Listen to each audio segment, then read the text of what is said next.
PlayStation, if it ain't broke, don't fix it. Xbox, change is good. Nintendo, parkour, parkour, parkour.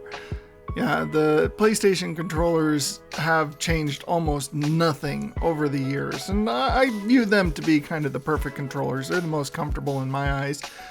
But Xbox, yeah, they changed up their controllers a little bit. Just a little bit. Like, it's nowhere near the amount that Nintendo has. Like, Nintendo, every single iteration has its own particular controllers, which is fine too. I mean, I find it really fun, and Nintendo, of course, has a lot of memorable games and stuff that benefit from those controllers. And I think that Nintendo makes the controllers simply because they're very good for their games that are released on it versus the other ones, which are the consoles with just the games.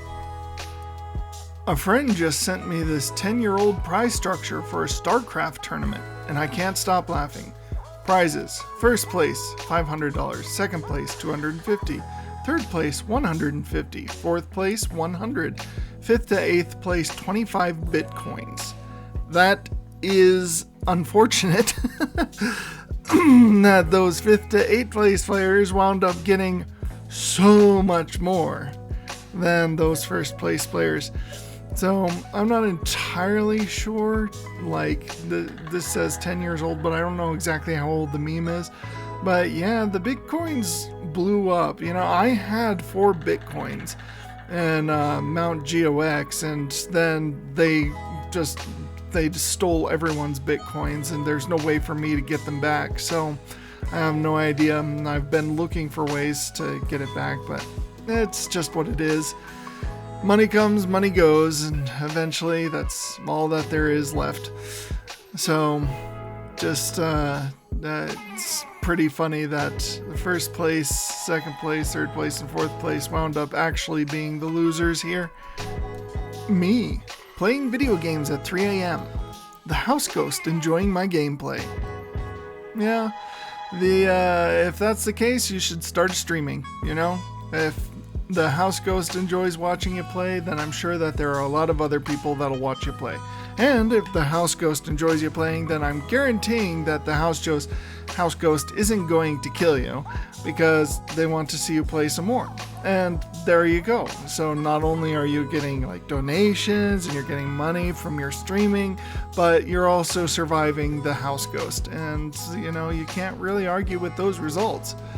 So, yeah, playing video games at 3 a.m. There's always the weird feeling between midnight and 3 or 4 a.m. And it's just one of those things that your body is kind of set for anything to happen. So you feel like things are happening even though they're not. Just an interesting thing that the body does. Thank you, devs, for, not you, still making single player games. Yeah, EA, once again. We have a couple of EA ones every week, and the problem with EA is that, they've made some great games.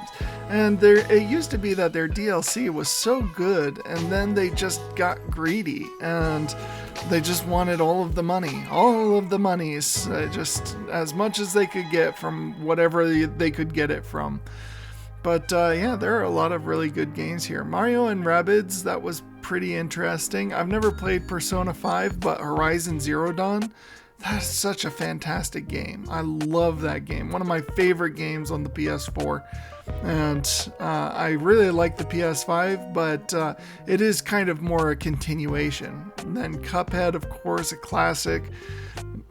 Zelda, a lot of really great games here. I just feel really bad because, EA had Command & Conquer, had the Red Alert, Yuri's Revenge. They had so many great games going for them, and then they just started getting greedy. And now gamers like me, who kind of grew up with them, really don't want to have to deal with them much anymore.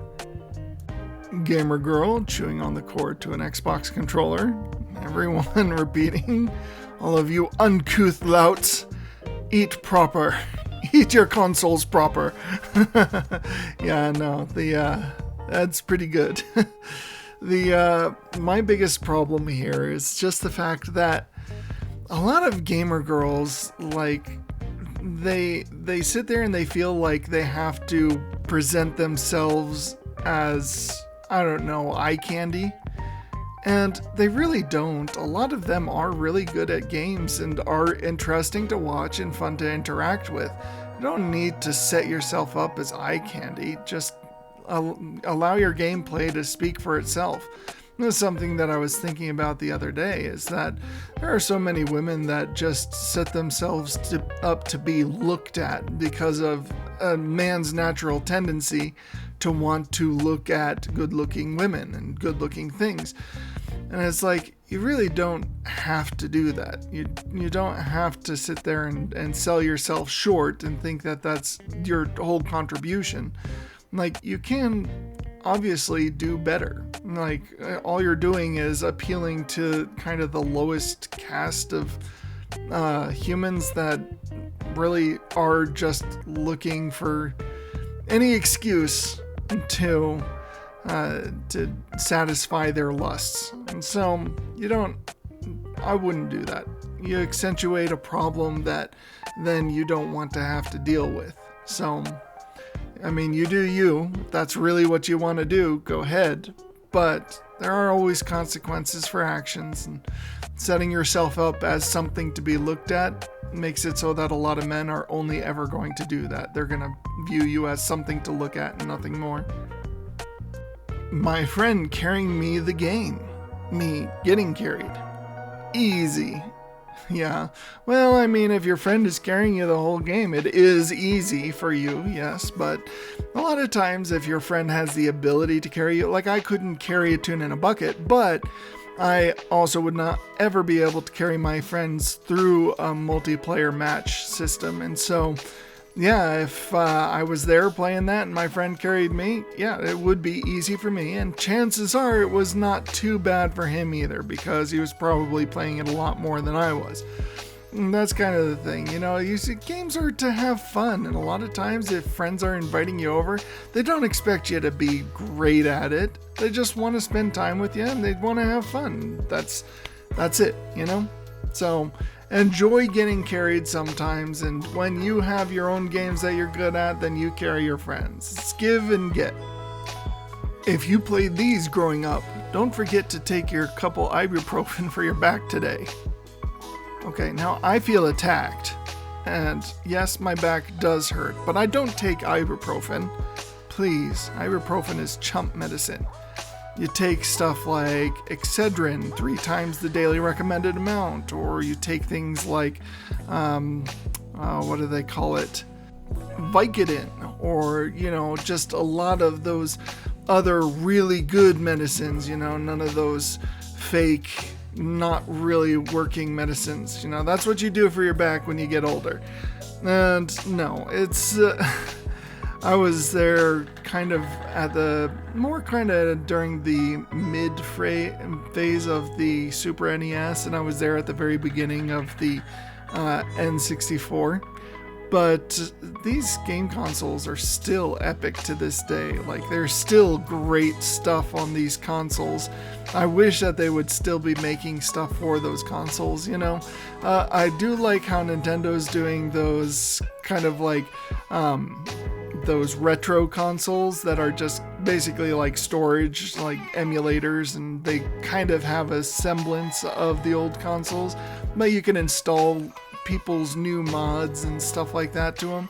I really like it. Like, these are classic games. They're the ones that really got the gaming industry up and going, and you really can't go wrong with them. Me. I have 28 more bullets in magazine.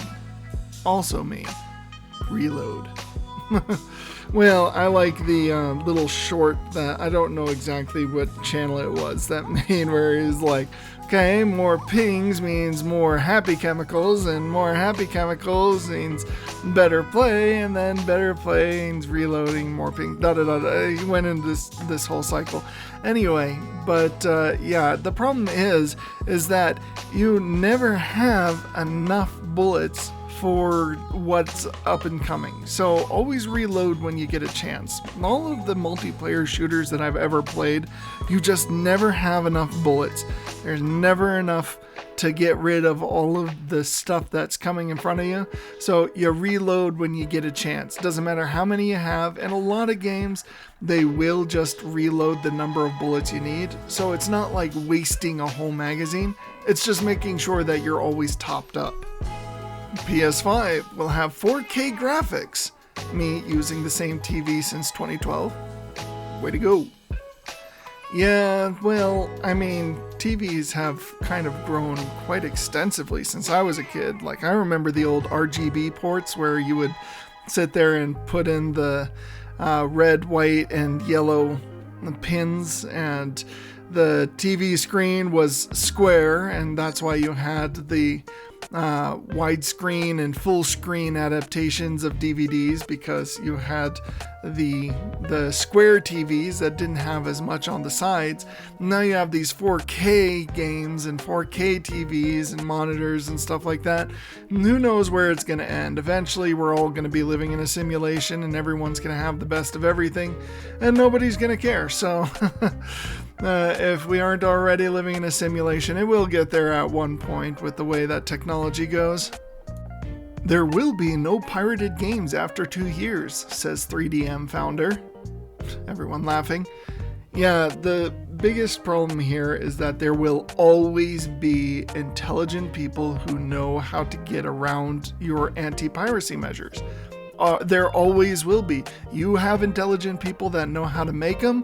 There are intelligent people on the other side that knows how to break them. So that's the biggest problem when it comes to gaming and piracy and stuff like that, is the fact that there will always be pirates. And I'm not sure if that's necessarily a bad thing. It's kind of like what you see in natural evolution, in which the security gets stronger on the games, but then as well the brakes get stronger, and then as the brakes get stronger, the security gets stronger, and so eventually you get to a point where there really is this, there are a lot of benefits for this kind of back and forth, where people are making high security applications that protect against a lot of the lower or less difficult attacks, whereas the higher difficulty attacks help push it forward even better. And so it's a give and take, kind of like natural evolution. You know, the predator and prey. Prey evolves to outsmart the predator evolves to better hunt the prey. You know, it's just kind of what it is. And the thing is that a lot of game developers are getting very greedy these days, and I'm not saying that that piracy is okay, not at all, because I mean, these people work for their living, and so they deserve the money for what they worked for. But the big problem is like, where's that line? When are they being too greedy, and when is it considered, I don't know, like kind of a revolution against the corporate greed? So I don't know. It's not an answer I'm really willing to take on.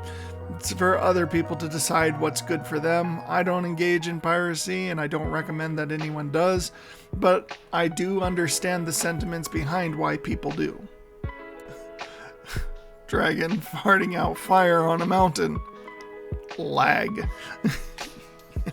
I just love Woody's face here. Like, that is the perfect face for what's going on in this scene.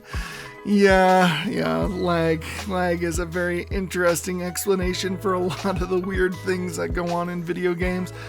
The only problem that I have with that is the fact that lag is usually more like an internet thing. There should never be lag in your game if it's not connected to the internet. Like if the graphics are not being streamed from the internet. So it's like location for things like Fortnite, that's streamed from the internet. So if something suddenly changes location, yes, you can blame lag because the computer just literally caught up with exactly where it's supposed to be. But stuff like this, like actual graphics that are supposed to be on the console itself, that ain't lag, okay? I'm assuming this is some sort of mod that people created. But yeah, no, it's just Woody's face as he looks at it that's got me laughing. Speaking of lag, me, he killed me completely fair. Also me, say it was lag. Yeah, you want to say it was lag. You never admit your own shortcomings or failings in video games, especially not multiplayer online games. That is just a ticket for people picking on you. And once again, one of the reasons why I don't play multiplayer online games. Just too many people want you to be too good too quickly. There's no room for you to actually join in a game and to get good at it without everyone sitting there hating you because they have to carry you while you're learning. It's like, okay, well then you continue to enjoy it and I'll go play something else. That's fine. And eventually there's not going to be anyone else to play against because the people who are really good will move on to other things and the people who want to seem like they're good won't have anyone to play with. So it's always good to at least allow people to learn the game before you sit there and crap all over them. Console gamers, PC gamers, VR gamers, mobile gamers unite. What is this? Okay, I have a Steam Deck, and I like my Steam Deck. I think that it's really fun. It's nice to be able to have when I'm like at work or something, and I have a little bit of time between cases, and I have some time to play a little bit of a video game. I just pull out my Steam Deck, play what I would normally be playing on Steam, and they come out really good. Like, in the end, I figure that until it gets to about 15% battery life, it runs very well. Once it gets to about 15% battery life, then suddenly it starts to slow down and things start to jump around. There start to be some problems. But for the majority of it, while it's running, and you can of course play it while it's plugged in too, it plays just fine, and it's really good for those in between downtimes. Survive shotgun to the chest with no medical attention. Ride a horse into water and die instantly. And horses can swim, you know that? Horses are actually very good swimmers. So, and this is something I never really understood with a lot of video games, the instant deaths. Like, you sit there and you can take, a lot of times, monstrous attacks right to the face, them slamming down from the sky right on top of you with thousands of pounds of force, and yet you go into water and you instantly die. That doesn't make sense. Or you fall a little bit too far off a cliff, you instantly die. That doesn't make sense. Like, none of that stuff makes sense. And so why is it that you can survive this, that, or the other thing, but then these little things instantly kill you? No. Don't do that to me, devs. Like, sit there and make it make sense. There are certain games which do have a one-hit kill. I think that Shadowrunner is one of those, and at least that makes sense. It's like, you sit there and you kill them with one shot, then they should be able to kill you with one shot. Anyway, just a thought. The 5 stages of acceptance of unskippable cutscenes. Try everything you can to skip it, and just angrily watch it. Yeah, this is one of those things where it's like, I can handle dying 1,000,000 times to a boss, as long as the cutscene is skippable and you don't have an annoying run back to it. You can die 30 million times to a boss, I don't care. Like, the whole point is getting good at the boss. The problem is the little minutia annoyances to get back there, because you already feel like you're out of the battle. You already feel like you now have to get reacclimated to the battle. But now you have to go through all of this monotony to do it, and it drives me nuts. Like, it absolutely, that is where gamer rage comes from, is these little minutia of taking you out of your gameplay. And I think that Steve Gaming said it best, is like the purpose of games is to be enjoyable. So how do you make a game the most annoying it can be? Take people out of gameplay for as long as possible. The only proper use for a VR headset: dating a Shiba Inu. I love those dogs. I think that Shiba Inus are really cute dogs. I know that they're loud and sometimes they're aggressive, but they are really adorable little dogs. I used to love the Doge memes and the other like Shiba Inu memes, just because the dogs themselves are so adorable. But yeah, in VR, where you can do absolutely everything you ever wanted to do, this is probably more or less what I would do. Probably not like dating the Shiba Inu, no, not like having a romantic dinner with it, but probably petting it, probably having it run around and have a game where that type of gameplay is. So yeah, no, only acceptable use of VR headsets. I can't possibly fit through here. I need to find a way to open this. Oh man, that was such an annoying thing in Darksiders 2, where you play as Death. Like, this thing is skinny and he can't fit through these wide open bars. Like, there's realism in games. Sometimes it works to their benefit, but a lot of times it works like this, where it's just unrealistic as anything. There is no reason why Death can't fit through those bars. I could fit through those bars, and I probably weigh like 30 times the amount that Death does. It was a great game though, Darksiders. Darksiders 2 was really good. I didn't really quite like the questing side bit, but the Darksiders 3 kind of returned to form with the other one. But definitely Darksiders 1 and 2 were pretty great, and I really love the story, so. Help us improve Origin. How likely is it you would recommend Origin to a friend? 0. Very unlikely. We'd love to know your reasons for their score above. Please transfer $6.99 to my bank account to get the extra DLC called My Opinion. Yep, exactly. This is how you fight the annoying corporate greed of video game developers nowadays, or video game studios. Developers just do what they're told. The video game studios, but is make them pay for what they want you to do as well. It's like, hey, we want your opinion? Sure, pay me. And eventually they'll get the message that people are kind of tired of having to pay extra for things that should be in the game to begin with. Just Battlefront 2, just as the perfect example of corporate greed, is just unfortunate. It's really unfortunate because it turns people off of the studio and makes it harder for the devs who work really hard on these games to actually get paid what they're worth. Boy9 so obsessed with gaming he plays for 6 hours a day. Gamers, are you kidding me? That's insultingly low. Yeah, I only ever get to play for about an hour and a half a day, maybe up to 3 hours. But that's not where I want to be. I want to be streaming. I want to be creating a good channel for stuff like that. So yeah, I'd like to be streaming for 6 to 8 hours a day. And the thing is like, if you're doing all the stuff that you need to do, who cares? Like, if all the work is getting done, who cares what you do in the meantime?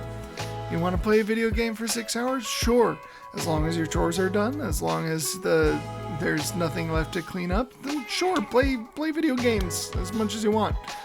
Like, you take care of what needs to be taken care of first, and then enjoy yourself. And so I don't usually see a problem with this, though I do understand, you don't want kids themselves to be spending too long on things that are low activity, because that leads to obesity and that leads to a lot of other health issues. Sometimes mental health issues, if they're if they need that high activity, but they're doing low activity systems or game systems, playing games, then you do need to kind of regulate that a little bit. But for the most part, kids don't need to sit there and worry too much about it. Thank you for watching. Come join me Monday through Saturday as I upload regular gaming content. I'm also starting streaming, and I hope to see you there.